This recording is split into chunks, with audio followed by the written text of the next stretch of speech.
Hi everyone, this is Dr. Locke.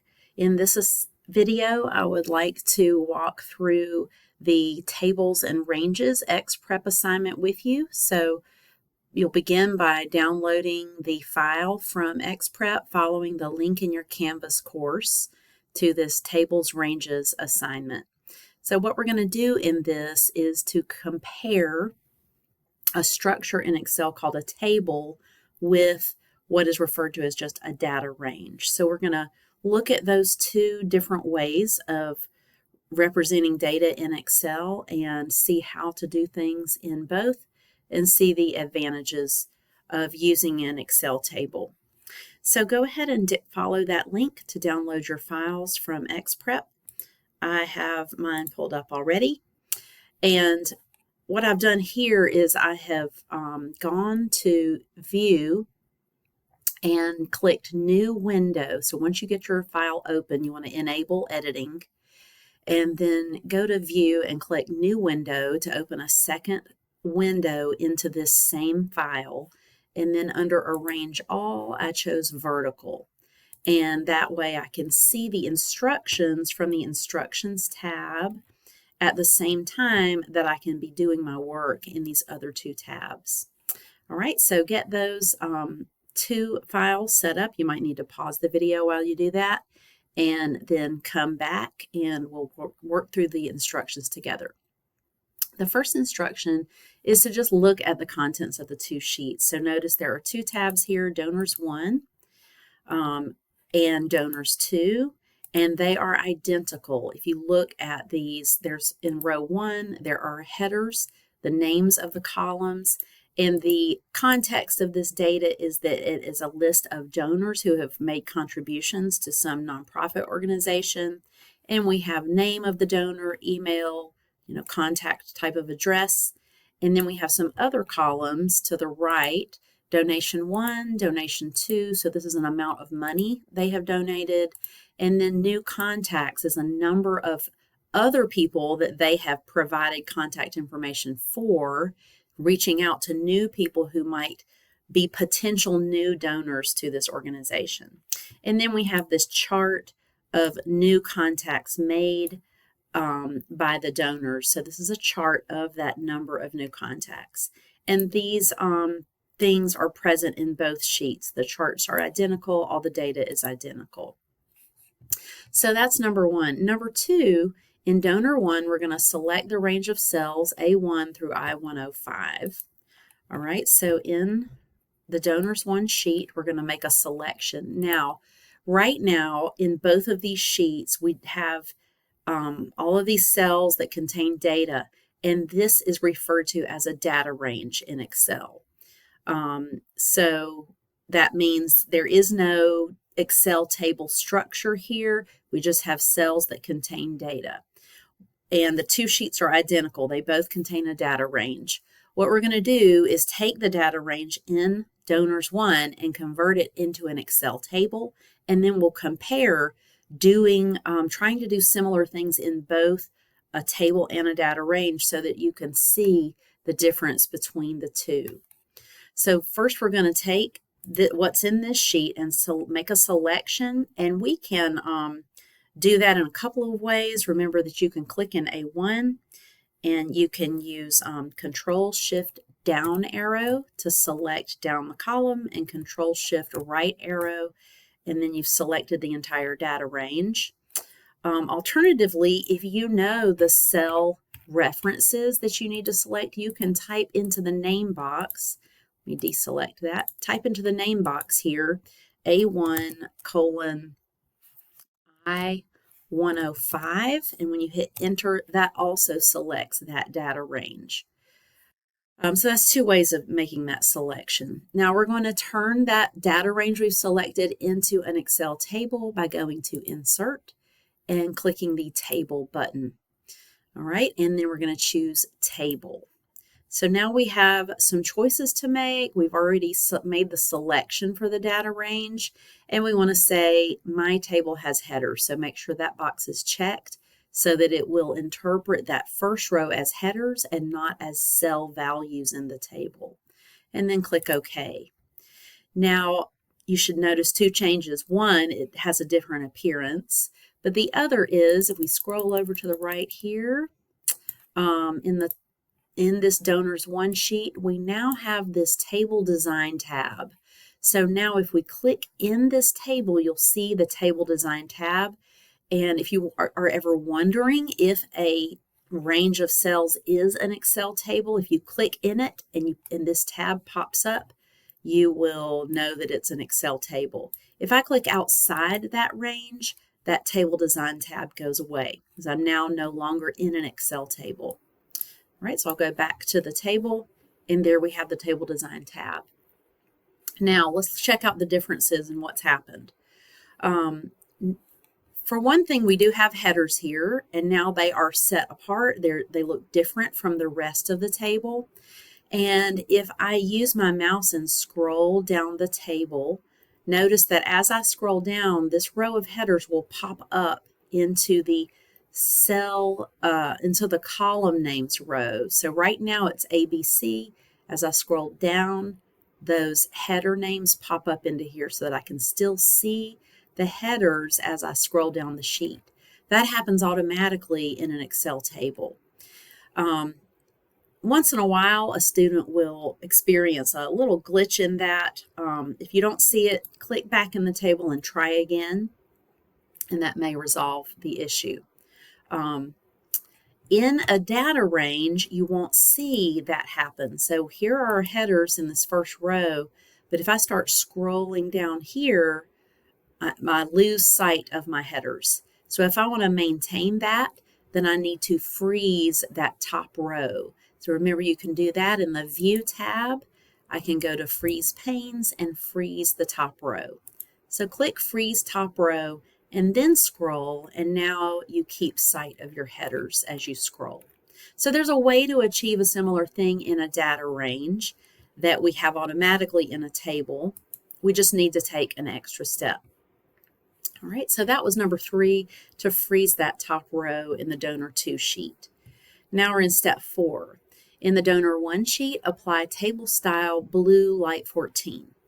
Okay, so in this table here, when you click in the table, one of the options that you have in that Table Design tab, click on that tab, you'll see a lot of options here that are particular to tables. There's table style options, and then there are table styles. So let's click on that Quick Styles menu to expand it, and you'll see lots of different choices for the color scheme of your table and how it appears. So we're going to choose Table Style Blue Light 14. So that is this one. If you hover over these, you'll see the name of that scheme. So we're going to pick this one, Blue Table Style Light 14. All right. And that's the one that we have now applied. So that changes the appearance of the entire table with one click. Now we're not going to get our Donors 2 sheet to look the same way, but let's consider what's been done here. What's been done is that we have a different fill color and font size and color in our headers. We have blue underlines on all of our cells in this table and various things like that. Let's look at Donors 2. To get this one to look the same way, we would need to change. Here's just a list of some of the things in the instructions that you would need to change. You need to change the fill color of the header cells, the font in the header cells, change the font and its size, change the font to bold, and they should be middle aligned and centered. And then all the data cells have a particular bottom border and outside border of the entire data area. So lots of individual changes we would need to make here in this data range to achieve the same appearance that we were able to get with one button in that table. So that's another nice feature of a table, is that it's very quick to change the appearance of the entire table. Now let's look at the next instruction about filtering and sorting. Okay, this is another nice feature of a table that's available in the Table Design tab. If we go back to that and look at table style options. Notice that filter button is checked. So we get these filter buttons in our header row, and that's checked by default. We can turn them off if we don't want those to appear. But if we leave them checked, notice that I can then sort by that column, or I could apply some kind of filter to the column. So those are there automatically in an Excel table. Let's get filter buttons to appear in the Donor 2 sheet. All right, so click on the Donor 2 sheet. I can add buttons at the top of each column here if I would like to, in the same way by going to the Edit menu, so the Home button, and it is in the Editing group here, and I can choose Sort and Filter and click on Filter. And those filter buttons are then added to my row of headers in that table. And I can do the same thing here, sorting, applying a filter if I would like to. Okay, so again, there's a way to achieve a similar thing. We just need to take an additional step when we're not in an Excel table. All right, now the next thing is to take a look at when we want to do calculations, calculated columns in a table. So now we're moving on to step 9 in the instructions. So back in Donors 1, we're going to add a column to this table. All right, so what we'll do is just click on the header of the New Contacts column. And if you right click, you'll see some choices here. We can insert table columns to the left or to the right. So I'm going to add a column to the left of that New Contacts column. All right, and then I'm going to auto fit the New Contacts column.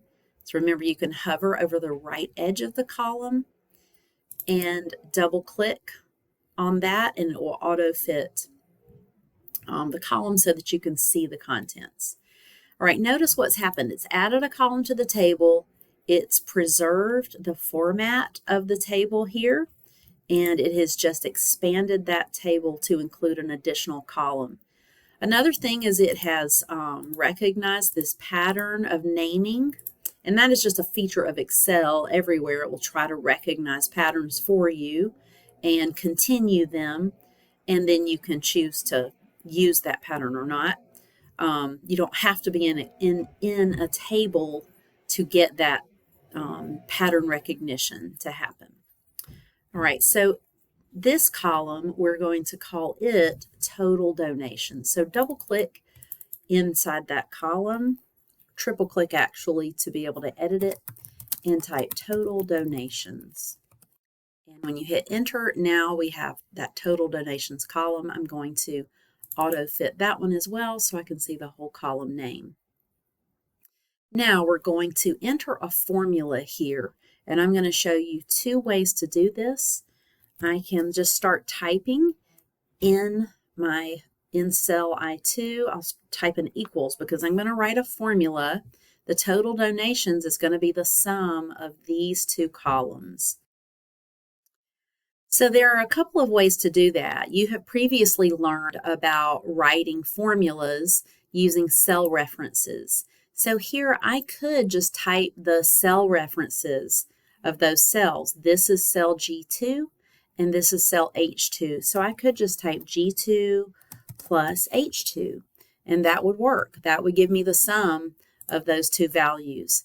But since I'm in an Excel table, I can also use the table structure in this formula. So when I start typing my formula, and notice also that when you're in a table, Excel will automatically fill that formula down the table. It assumes that in that column, you want to do the same thing all the way down the column. That's another feature of a table. So I'll start over with that formula. And instead of using cell references, let's refer to the table structure. So if I click G2, notice the structure that it gives me. It gives me the brackets, And inside those brackets, I see at donation 1. So it's referring to the donation 1 column in this table. And the at sign means in the value in this row. So if I want to use the value just in this row, I need that at sign. Okay, so I want donation 1 plus donation 2. All right, so there's my formula, donation 1 plus donation 2, and I'm going to get the same value. I got 62 before, I get 62 again. So my formula looks different now. If I click in it, the colors highlight to show me which cells are being referenced, but that is writing a formula using the structure of the table that I'm in. Now another thing, and this is referred to in the instructions that you can do, even if I was not in this table, I could still refer to the structure of this table by starting to type the name of the table. So I could type, this is, I think I skipped one step, which was naming the table. Let's go back and do that.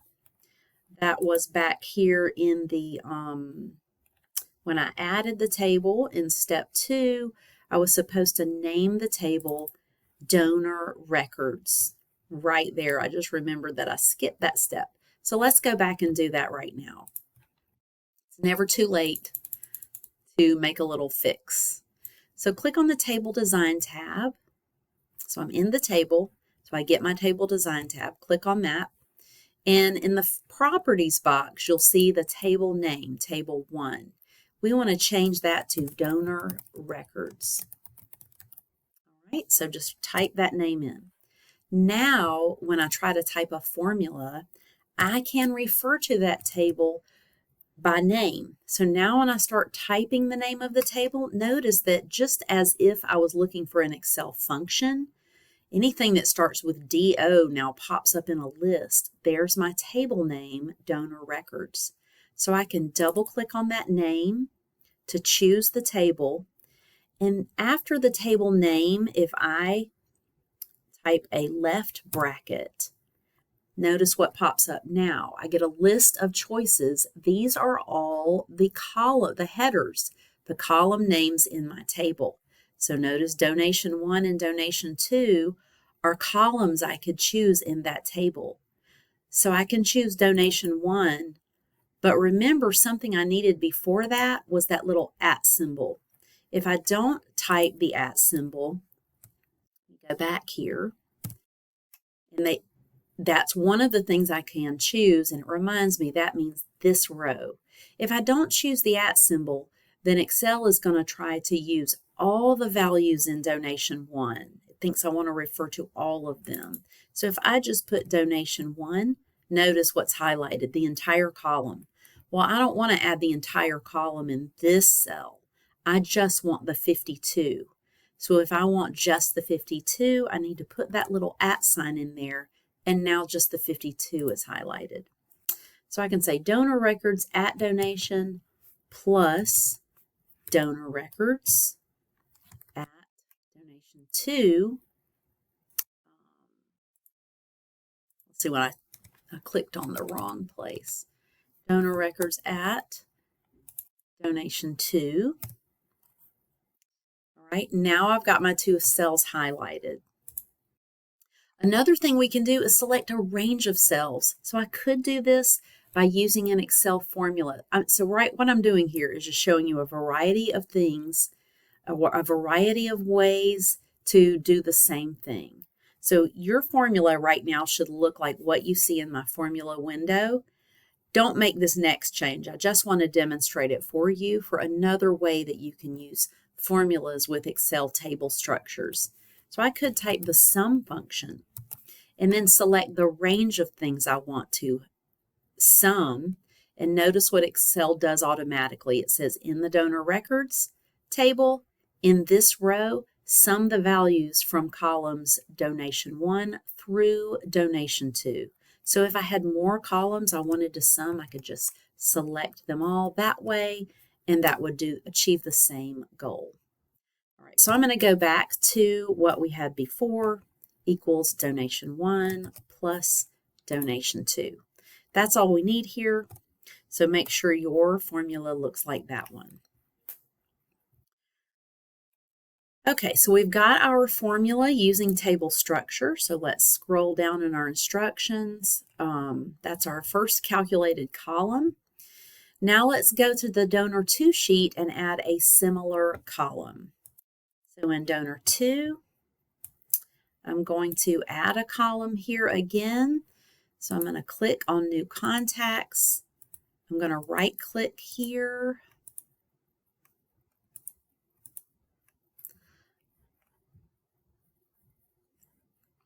And click insert. All right, and now it did give me a column, and I clicked at the top of the column this time to insert since I'm not in an Excel table.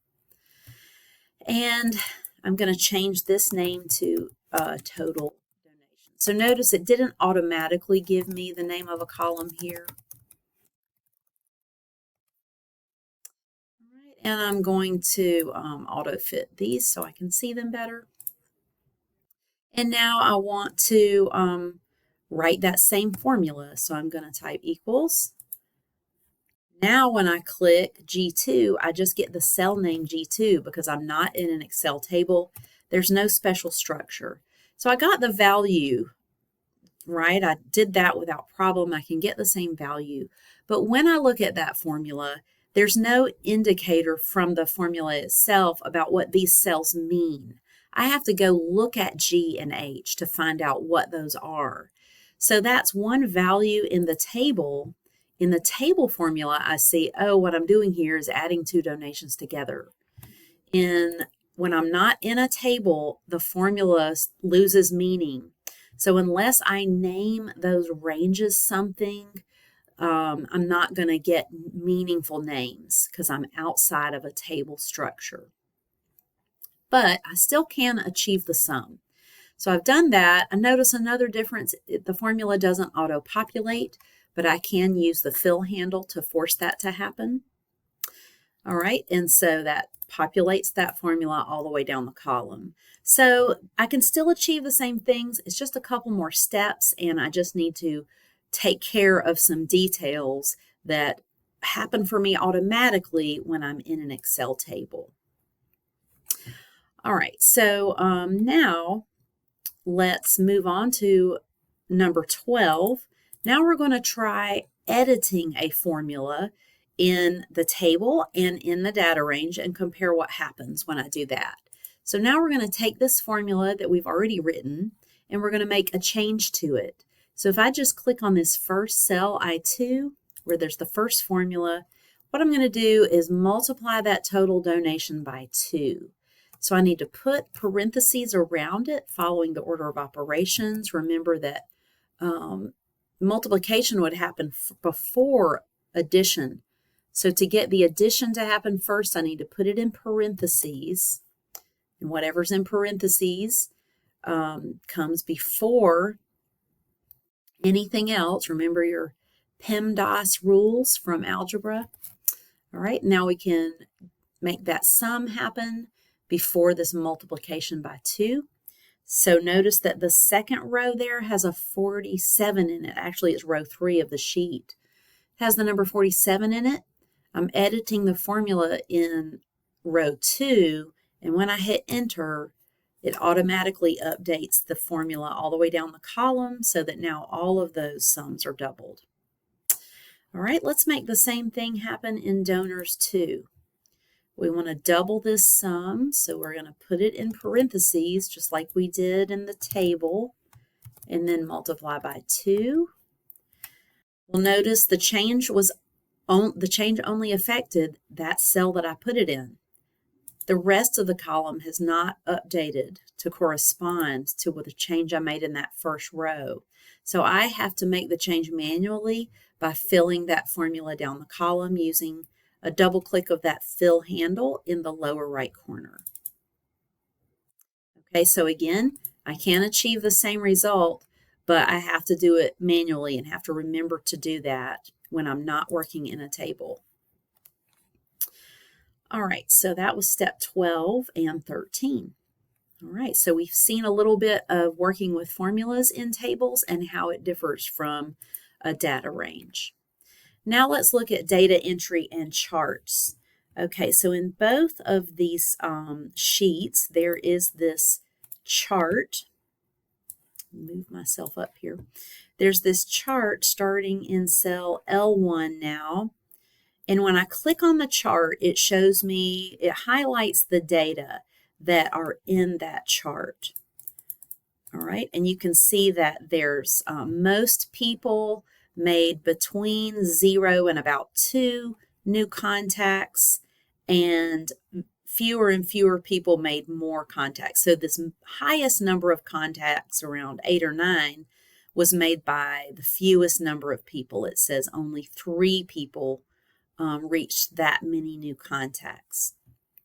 Let's look in, and if I scroll down to the bottom, I can see that all of that data is included in that chart down to row 105. Let's look at donors 2. The same thing is happening here. Here's my chart, and I can see all the data that's included in it down to row 105. All right, the charts look the same. Now what we're going to do is add a new row of data to our table. So let's scroll down to the bottom. All right, I'm going to add a new person right here in row 106. So notice by format, my table stops at row 105. All right, and if I look over at my table design tab, I'm in the table. When I'm in row 105, if I click on 106, I lose that table design tab. I'm no longer in the table. But if I start typing a new row of data here, watch what happens. I'm going to add a new donor, and you're going to type in this data that you see in that step 14. This is person Anna Mitchell. There's the name. And as soon as I tab, notice that the table format is applied to that row 106, and I get my table design tab back. So the Excel automatically adds a new row to my table. So let's finish out that row of new data. The email address is annam@email.com. I'm going to skip the address fields, just those aren't necessary. Donation 1 is going to be 10. Donation 2 is 20. In total donations, that formula automatically populates. And new contacts is going to be 27. All right, so that data was automatically added to the table. Let's see what happened to the chart. Scroll back up where we can see this chart. All right, our chart has a different appearance now. Now, instead of our highest bar being this one, where 3 people donated between 8 and 9, or made between 8 and 9 new contacts, now we have this one way up here, and that is that new person that we added. Remember, she made 27 new contacts. That's an outlier in this data, but the nice feature of the Excel table, adding that row of data automatically, is that then the chart that was connected to this table was updated automatically. As we add new data to the table, any charts connected to that table will be updated automatically. So we can see that that happened for us automatically. Now, when I click on the chart, I see the data selected, and that new value of 27 is automatically added to my chart. Let's see what is necessary to make that happen in our Donors 2 sheet, where we're not working in a table. Okay, in this sheet, our data stops at, for the chart, goes down to row 105, as we saw before. Now we're going to add Anna Mitchell to this data range. So we're going to add that same row of data here.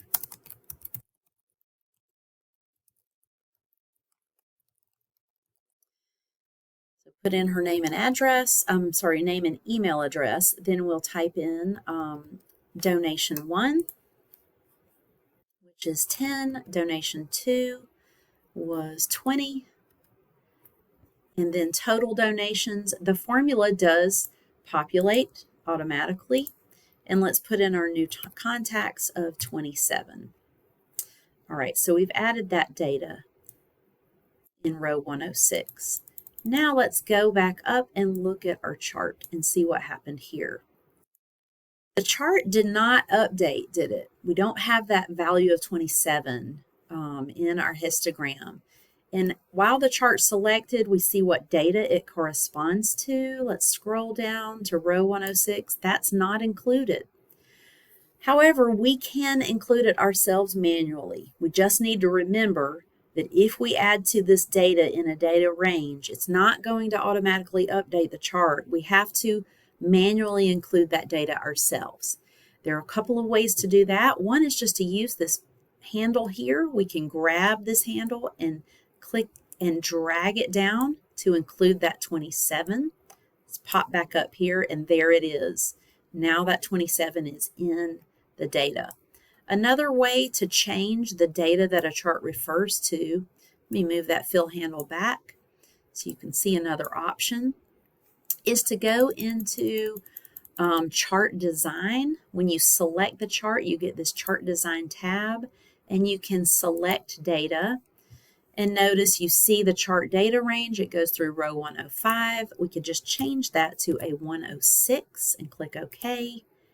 And now it changes the range of the chart, and that updates the chart. So that's a couple of ways to update a chart.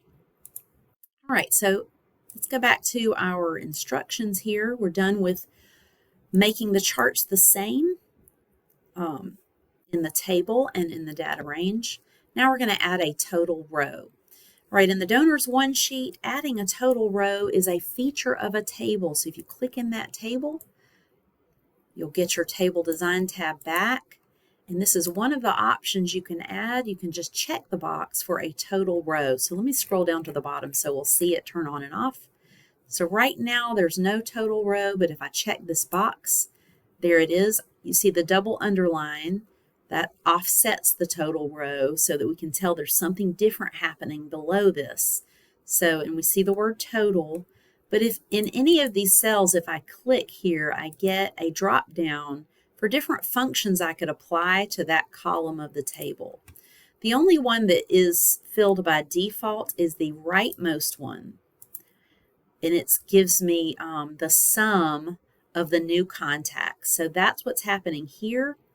Notice that it doesn't use the sum function, it uses this subtotal function. The subtotal function uses a function number to indicate which function I want to use.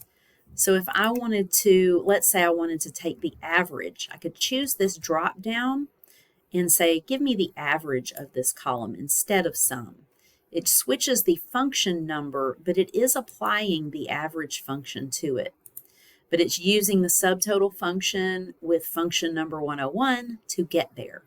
And it's applying that average function to the values in the new contacts column. So let's go back to sum. That was what it does by default. And see what else we're going to do here. We're going to add a few other things. We're going to sum donation 1 and donation 2 and the total donation columns. So in those, click in the total row for donation 1 and choose sum. Click in the total row for donation 2 and choose sum. And for total donations, choose sum. And then in new contacts, we're going to choose average. So let's go back to average for that new contacts column. All right, so there we've used that total row to achieve a variety of things. And we could, if you have something like text, for example, we could use other functions. It doesn't make sense to average the states, for example, but we could count or do something else there. All right, so that's the total row in a table. Let's look at doing the same thing in our donors sheet. Okay, in the donors sheet, we can add similar totals. Let me scroll down to the bottom of that sheet. All right, and it says select the cells where you want the totals to go, and then use the auto sum button. Okay, so let's go down to donation one, is with the first place we wanted a total. So click in G107, and the auto sum button is in the editing group. So home tab, editing group, there's auto sum. And the auto sum function I can apply sum, but I could also quickly apply the average function or count or some others. I'm just going to use sum here. And that will actually use the sum function. So you could have just typed equal sum, right? But auto sum will fill in that function for you, and it automatically selects the range of cells. Excel is being smart here and selecting the cells that have values in them above this cell where we're putting the function. And then when you hit enter, there's our sum.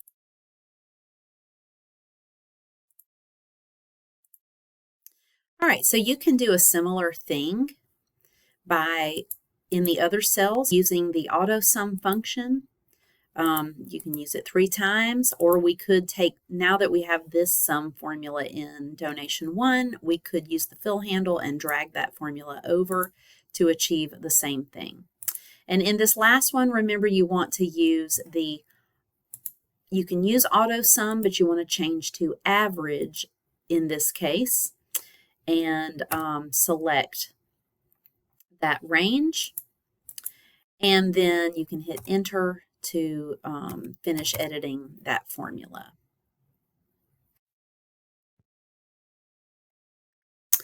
Okay, so now we have done a lot of things to compare Excel tables with Excel data ranges, and you've taken a look at the differences between having that table structure versus a data range, and how you need to work within the two. So there are some definite advantages to using an Excel table.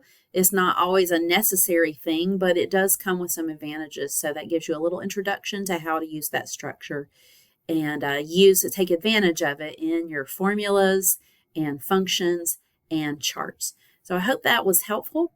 You are now ready to submit this assignment to ExPrep for grading. If you have any questions, don't hesitate to reach out to your instructor for help.